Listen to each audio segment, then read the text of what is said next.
वाराणसी के शास्त्री घाट पर आज उत्तर प्रदेश सेवानिवृत्त कर्मचारी एवं पेंशनर्स एसोसिएशन और शिक्षक महासंघ के बैनर तले पेंशनरों ने जोरदार प्रदर्शन किया। धरने में पेंशनरों ने सिविल सेवा नियमावली में हालिया संशोधन को भेदभावपूर्ण बताते हुए इसे तत्काल वापस लेने की मांग की।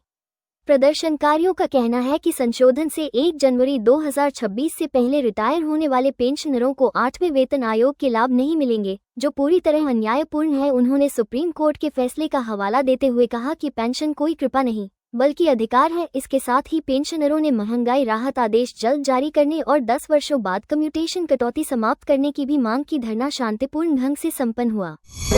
मैं अशोक सिंह, जिला मंत्री, सेवानिवृत्त कर्मचारी पेंशन एसोसिएशन शाखा वाराणसी का।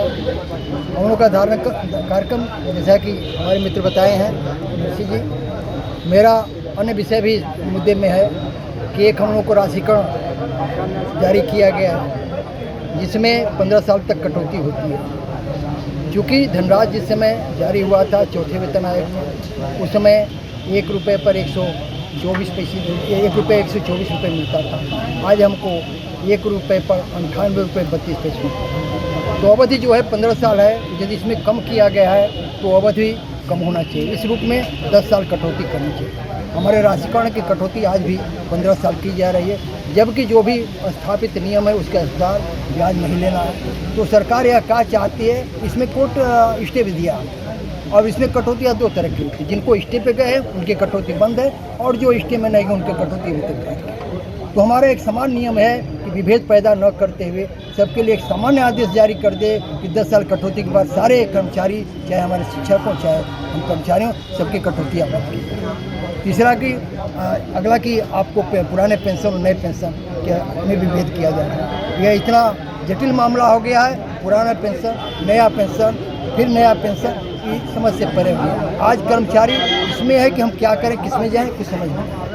तो इस तरह से यह जो चीज़ें हैं वो प्रमुख मांगे वही है। हमारा जो पुराना जो पेंशन अधिनियम है उसको वापस करके 8वें वेतन आयोग जो भी संस्तुति करे इस घेरे में सबको ले आए और ताकि सबको अपना जीवन स्तर बनाए रखने का क्रम जारी है। और पेंशन पर कम से बुजुर्गों पर ध्यान रखें। आज भी डीआर जारी नहीं, हमको पेंशन डीए जारी हो गया कर्मचारियों को, डीआर पेंशनों के लिए राहत कार्य भी जारी नहीं है। तो हमारी प्रबल मान्यता है कि डीए के साथ डीआर भी जारी किया जाए, क्योंकि भेद पैदा करता है कर्मचारी और पेंशन के बीच। और सरकार लड़ना चाहती है दोनों के बीच और कभी हम लड़ने के तैयार हैं। क्या लगता है कि 2027 वाले चुनाव पर क्या असर पड़ेगा? चुनाव का प्रचार चूँकि हम देखिए हम चूँकि इस तरह के बात नहीं रखते हैं और जो भी पदाधिकारी प्रांतीय जो भी पदाधिकारी कहेंगे उस हिसाब से निर्णय जाएगा। वो हमारा गोपनीय चीज़ें होती हैं सरकार के समझ, क्योंकि सरकार के अंग हम रह चुके हैं, आप भी रह चुके हैं। ठीक है, तो हम ऐसा कुछ नहीं कहना चाहते कि कल बेवला, क्योंकि हम इसमें जुड़े हुए हैं। तो हम चाहते हैं कि यदि हमारे घर के मुखिया हैं तो हमारे परिवार के लोगों पर ध्यान दें ताकि हम भी अपना सामान्य जीवन जी सकें। इसके लिए ये चीज़ है।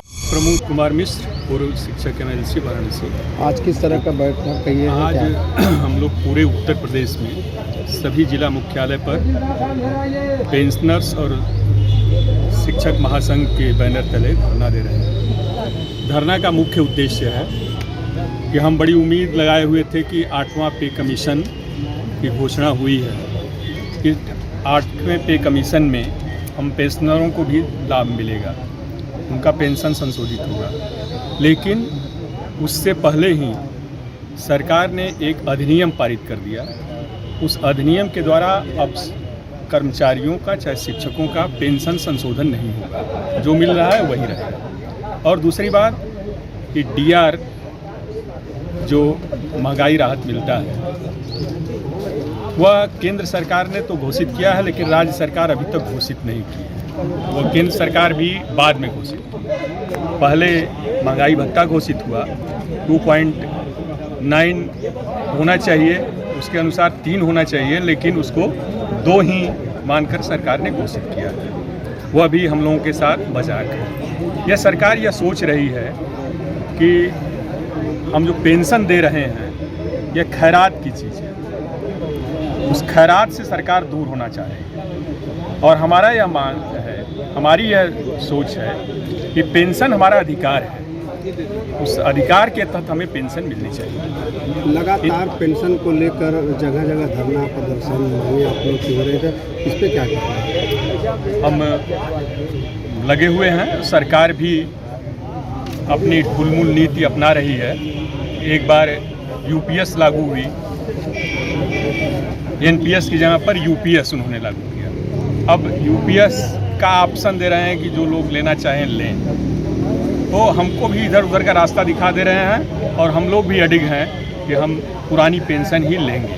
उसके लिए जो भी लड़ाई लड़नी होगी, हमारा संगठन नेतृत्व हमारा कार्यक्रम निर्धारित है। ठीक।